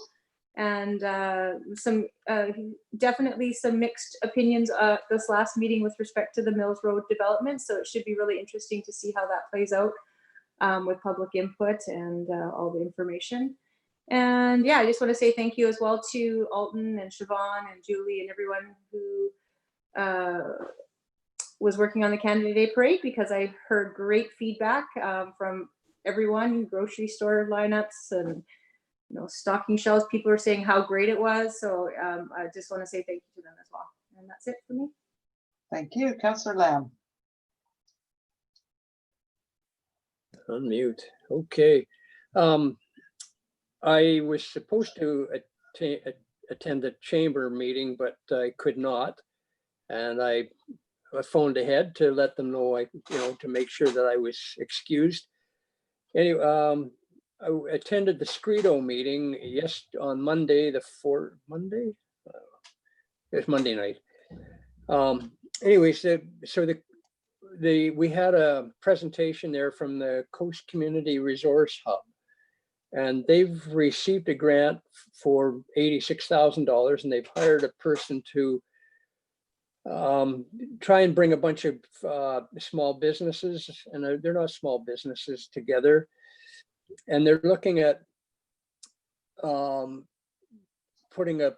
getting a permanent workstation, and they're looking at going to a new building that would be built between Big Macs and the theater on the Shishla Nation Bandlands. And they're looking at taking 4,700 square feet, and they're looking at a 30-year lease, and they're still they're pretty well got everything negotiated, just a few other incidentals. And Scredo was saying that they are getting a lot of interest from people that are working from home, and they need a place to have their mail and parcels sent. So they're looking, there's just quite an increase in that people working from home here on the coast. And then we kind of had a check-in at the end of the meeting, and it was how businesses were doing on the coast. And my comment was that it seems that more people are buying online locally, and it's a little bit of an adjustment for the local entrepreneurs or business people to deal with that, but it seems to be working well. And so that was my Scredo meeting. And then yesterday I had our initial water supply advisory committee meeting. And so it was the first one. And so we just basically an introduction of the people that are participating in that committee. And we set up a meeting dates for the rest, for the next little bit anyways, which is going to be the first Monday of the month. And then we had an open discussion on making sure that we were thinking out of the box, and that, if there's just to make sure that everybody knows that there is an opportunity to bring forward their thoughts. And if the public wants to get hold of somebody, or somebody has some wild ideas, get hold of one of the new members of the committee and make sure we throw it in there. And that's all I've been doing, except for sitting on the beach for the last 3 days. Anyway, so that's me. Thanks. Good. All right. So if I look at what I've done over the last few weeks here, focus has been on ferries, daycare, and the overdose prevention site. So ferries, we all know, Councillor McLean actually talked about that a lot the last last time. There's been a lot of collaboration among various groups on the Sunshine Coast and with the other orders of government as well, and with BC Ferries. And I did see something that Mark Collins is actually coming to the coast. The chamber is having him here for a breakfast or lunch, I believe, on the 27th, maybe, of July. Anyway, yeah, so watch for that. It's limited seating. It's going to be at Blue Ocean. So it's Blue Ocean and Zoom. If you're at Blue Ocean, you can actually ask questions. Otherwise, you'll have to send questions in. With daycare, with the CAO, we've had a couple of meetings, Capilano University and School District 46, to look at how we can, as a municipality, work with the two organizations to support their efforts and additional efforts for daycare on the Sunshine Coast. So we have some work to do yet to see what we can come up with around that, but there are some options that are moving forward. I did talk about the OPS earlier. A couple of other meetings, had a meeting with Minister Robinson. They've now divided up the province into various groups with about 20 different communities in each group. The one that we're involved with is communities from about 2,000 to 11,000. So similar sized or communities as us. And they were looking at what has been the impact in our communities and what have we done to date with regards to economic development, and what are we looking at the province to support us in moving forward. So prior to that reading, I reached out to Scrito because they had just done that business forum, got some information and passed that on. All of that information is being collated once those meetings are complete, and then that information will come out and be disseminated and made available to all the various communities and Scrito, et cetera, the other organizations. Taken part in a few online meetings other than ours. There's a Church Road well information session. The AAP to authorize borrowing for the Church Road Wellfield project runs to July 20th. At that point, it will come back to the regional district to determine whether or not regional district has permission to go ahead with the borrowing for that project. And then I actually was the vice chair at the SCRD short-term rental public hearing. Gibson's in the regional district. Gibson's actually had their short-term rental public hearing last night.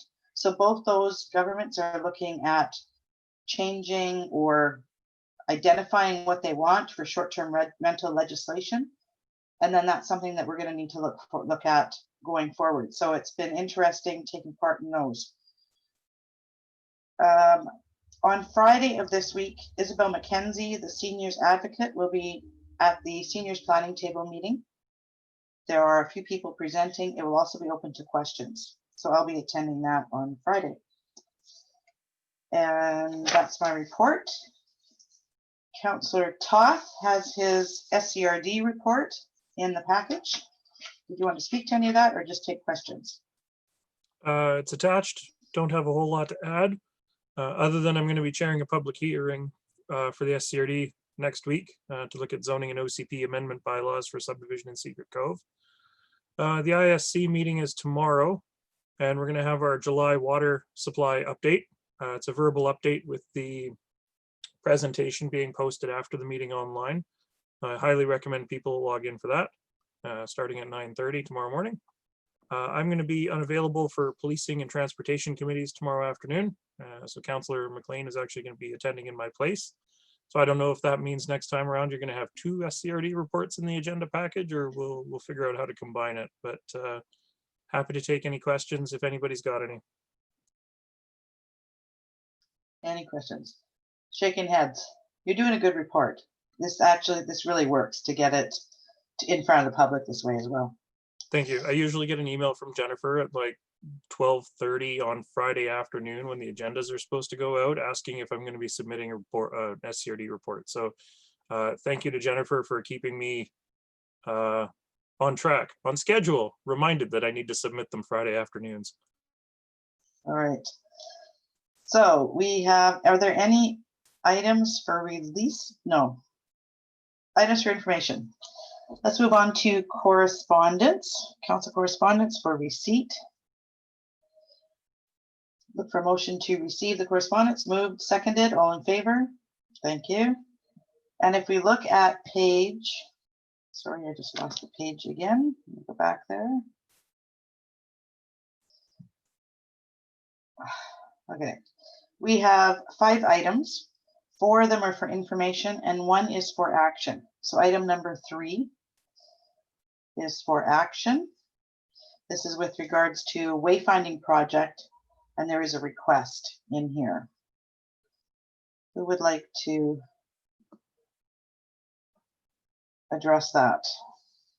I'm just trying to find it. Here we go. So they are they're looking to move forward with a sign, a couple of signs actually, on page 9, and it's part of a grant that they received.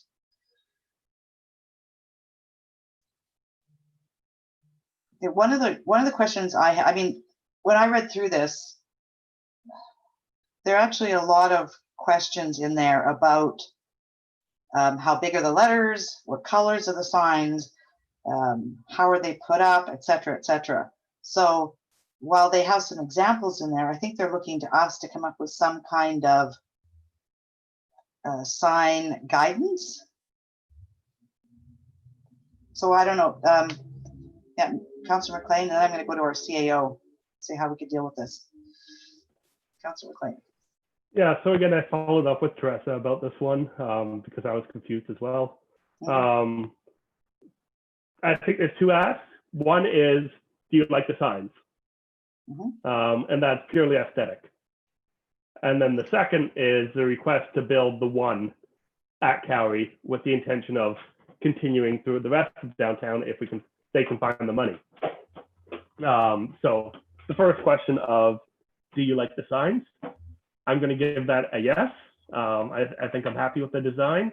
It's modern, it's clean.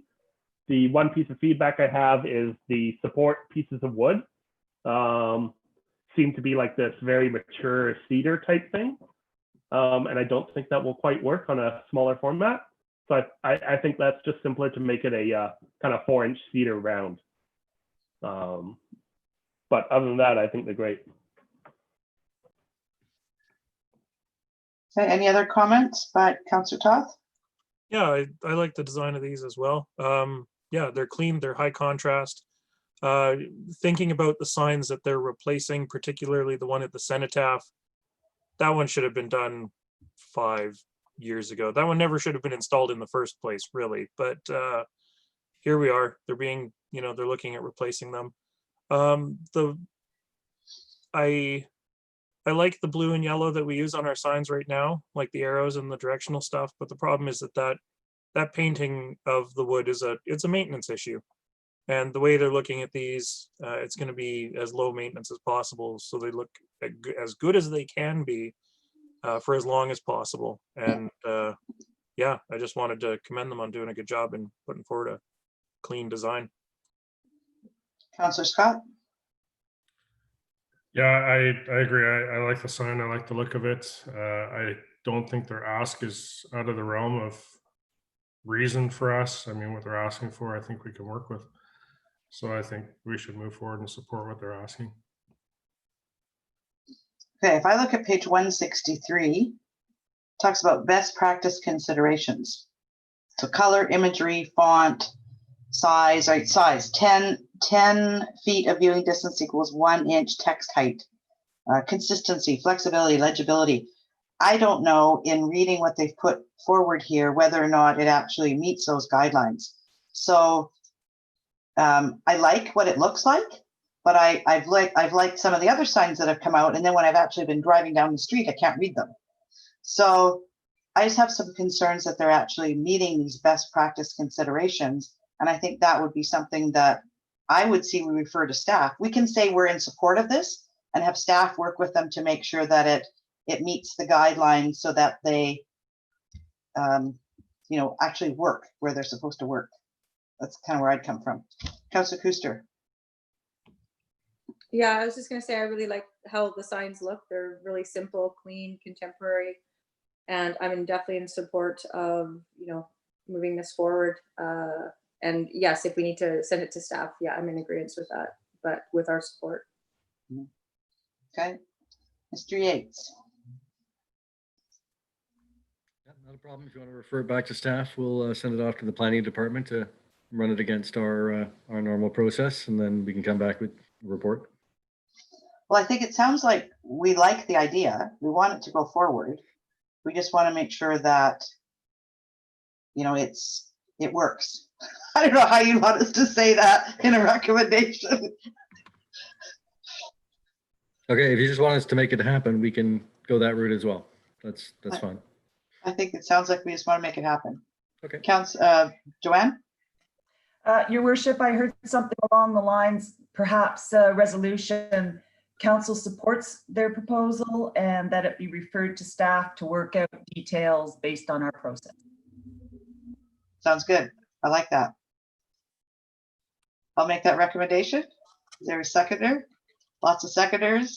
All those in favor? Thank you. All right, we have, is there any other correspondence that you'd like to discuss? Councillor Toth. Actually, I had one follow-up question. It wasn't something that I'd noticed. I may have just missed it in their report. We are making reference to the Sechelt Nation on there. And I just wanted to know that the SDBA has reached out to them to ensure that the way that they are being represented on the signs is also acceptable to them. So I don't know if anybody knows that, or if that can just be a piece of feedback to the SDBA. Okay, I think that should probably go to the SDBA. And we can make sure our CEO has made a note of that. Good, thank you. Anything else in correspondence? So we have the RCMP statistics. Motion to receive. Moved and seconded, all in favor? Thank you. Any questions or comments? Not that I could answer any questions. All right, any emergency items to come forward? Nothing? All right. Motion to adjourn. Moved and seconded, all in favor? Thank you.